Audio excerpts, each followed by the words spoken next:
There, you know, it would be leaking through the roof. You'd have pots and pans catching water.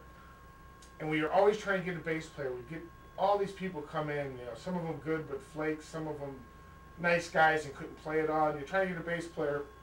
And finally Val, who was renting it out to us, got sick of it and said, I could use the gig money. I'll start playing bass for you. So we ended up renting a space down on Damon Avenue from Val, who was a guy we knew through, you know, neighborhood circles. Just another. Back then he was 40 when I was in my 20s, so he was always, you know, he actually saw the Beatles on television. You know, that's how old he was. So we started just renting a space for him, and oh God, what a space it was! This house that should have been condemned years ago. In fact, now it's been plowed up and plowed down, and you know, whole new buildings there. And it was at the second floor. It was just this box with crumbling plaster. That's what it was. And they had this big Doberman Pinscher that was scary as hell. But anyway, we were practicing there for a while, and we kept auditioning bass players and going through them, and finally got a bass player that we could actually run enough songs to get a gig, and we did that. We had 2 nights at this 4 o'clock bar, which is basically what they call the Coke bars, because no one is at a bar at 4 o'clock in the morning unless they're on something else. So we played there this Friday night, and the bass player didn't come back the next night, and Val was doing the sound for us that night. And then he said, hey, I can step in. I've heard your songs. And he followed the group as best as he could. And when we kept getting work, he kept showing up and playing. And then, next thing you know, he was our bass player. And that went on for a couple of years, good 3 years. So that was a big lift when he started playing bass. That killed. He would, the funny part is, he would come up with ideas, Val would, the old man. And if you didn't take every one of them, if you took 2 of his 8 ideas, he was offended you didn't take the other 6. But boy, I don't think he ever knew how much we learned from it and how much we were using him. You went through the phase with Val and with the drummer Bob Koenig. Captain Kicks, Sticks Malibu to you, Bill. Sticks Malibu to you. And that was the drummer back then, and that's... you know, it's funny. He lived a block and a half away all of our lives. I knew his brother in school. I never knew him real because he was a grade under me. And I think when we were after Kevin Tonkinson and Steve Oster left and we were looking to do a band, I think pretty much we were walking by and we'd hear his drums coming through the house, and then we were outside at one point, maybe smoking pot or whatever, and it was just like, hey, we should get together, and we did.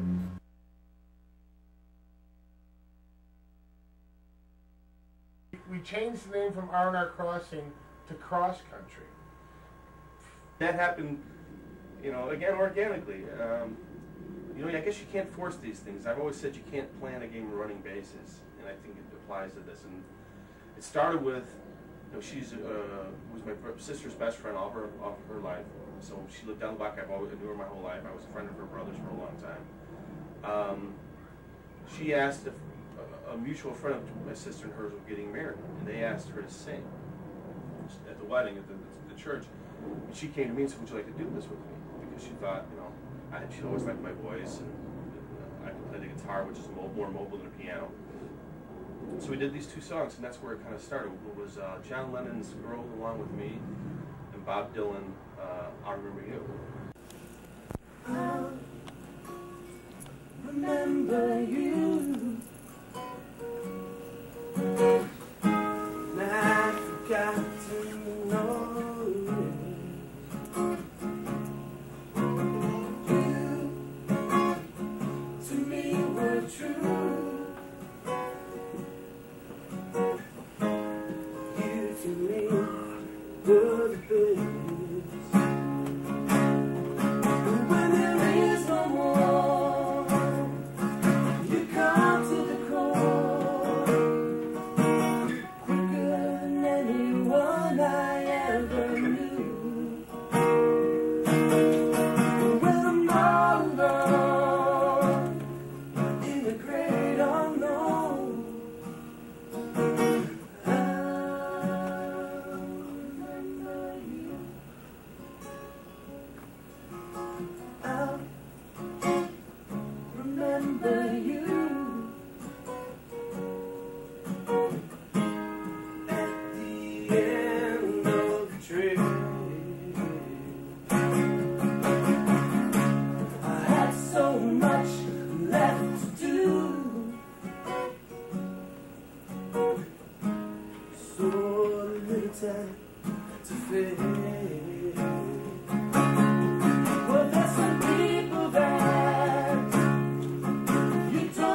hers one of the first covers I ever played, well. That's when it began for me. I actually figured that out on a tape. Of course, Chris had to go back and said, no, this chord's wrong, that chord's wrong. But, so that was the seed of it. And then it began slowly. Then my mom came to us and started writing these songs, a lot of which obviously had a woman's perspective. So we would get Kathy to sing with us on these songs. And then slowly but surely, we had these 15, 20 songs that we were doing. We started saying, let's do some gigs. And that's how that started. I'd like to tell you what cross country is right now. Later on, Kathleen DeSvisco in the corner is going to come up and make us a trio. That'd be real nice. Right in the stage. She's serving penance at the time. That's right. Hey, don't look for the stage.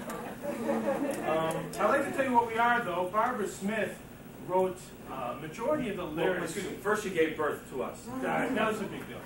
Then she wrote the lyrics to this song. To majority of these songs, Dave's going to do 4 of his originals.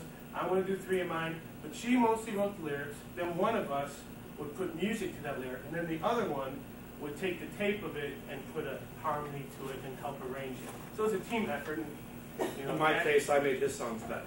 And I made his songs just that much more important.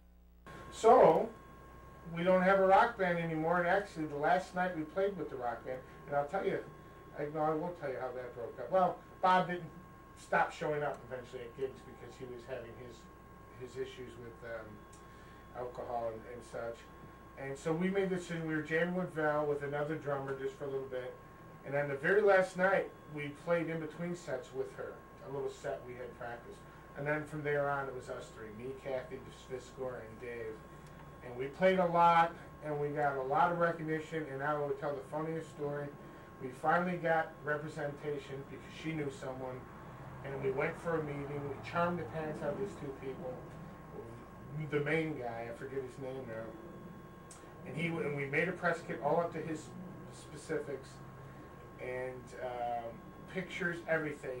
And he was just about to get us gigs like in 8 states at the colleges, and then he died. 2, 3, 4.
You concentrated a lot on harmonies with Kathy. That seemed to be the trademark sound that you guys worked out with that band. Yeah. No, it's funny, when we were in the rock bands, I thought I was singing harmony, because it was so loud, but really I was just singing melodies or octaves. And when you get quiet and you break things down and it's more intimate, you hear what's wrong and what it really is. So yeah, it was a great experience to settle down, soften it up, and find out what was really happening, and really define it. Sometimes my life is a movie never ending.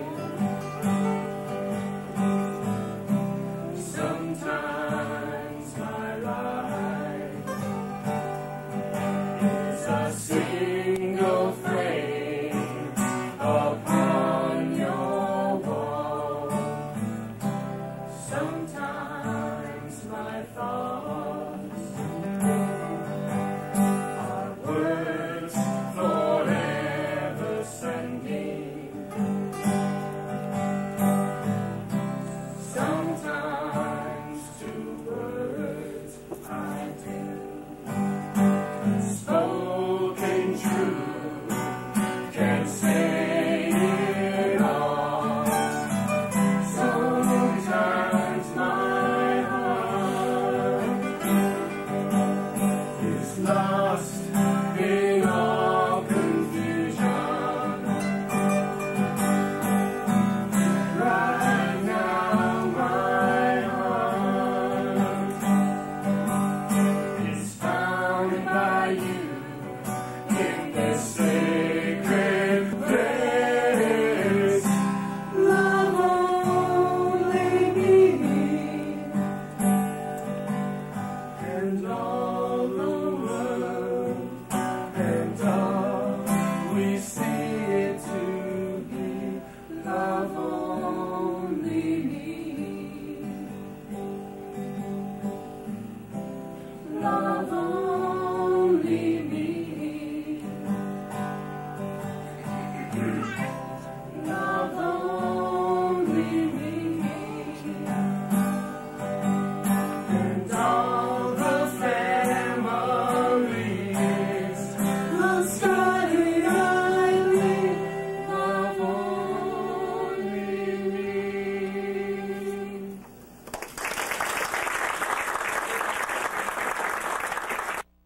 But here, it was 2 guitars and 3 vocals. You have to face the point that you've got to decide what the 3-part harmony is, or is the guy going to be singing a melody and the other two, the one octave, the one harmonizing, and the one other person octavizing that harmony, or let's find the 3 notes, let's find the chord. You really had to address it. Again, the second you pull away the drums, you don't have that to ignite people. You don't have that to ignite yourself. You have to get something else, and you could just sit there and strum and be loose, or you could face the facts that you want to learn to sing better. You want to learn to sing better and arrange better as vocalists. And that was great. We did a hell of a lot of work. Christmas season would come and we practiced Christmas songs, and we'd get harmonies for those. And it was a lot of work for me because it wasn't my natural ability. Dave and Kathy was more their natural ability. So they, I think, were more pigs in the mud than me, who was struggled a lot, but was thankful for the struggle.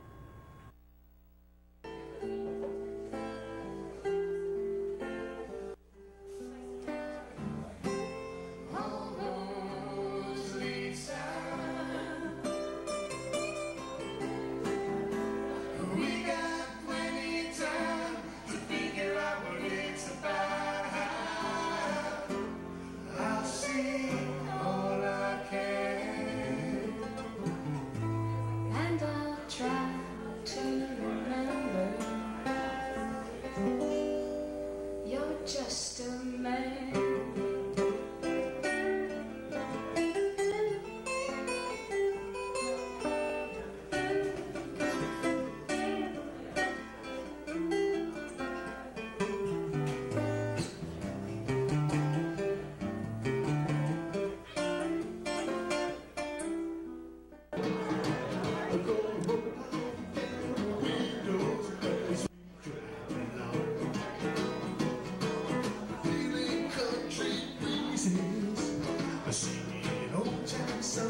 some harmony. You sing high, I sing low. You sing low, looking for the melody.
Some harmony.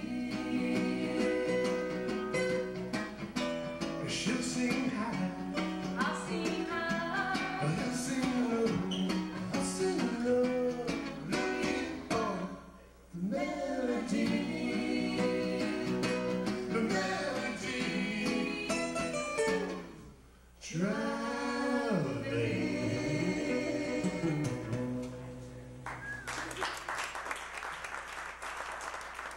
She had a really good career in marketing. She was making big money, and the job got too demanding. She was going to get married, and there goes another musician by the wayside.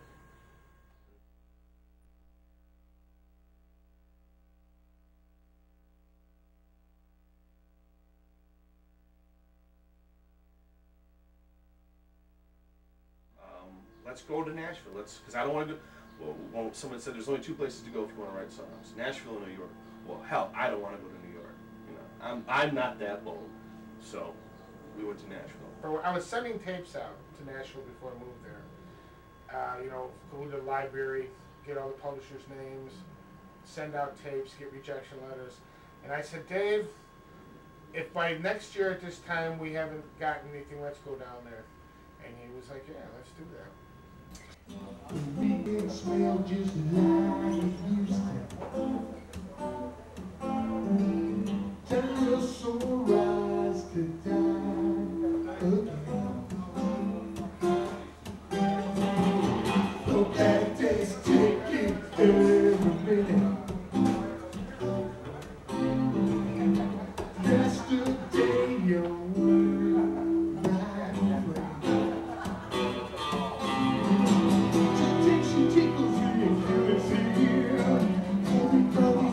but they pretend that it's ready now. We can be the worker, a shady deal. But there's always so much pain, always so much time to kill. And I'm halfway to going to yeah, halfway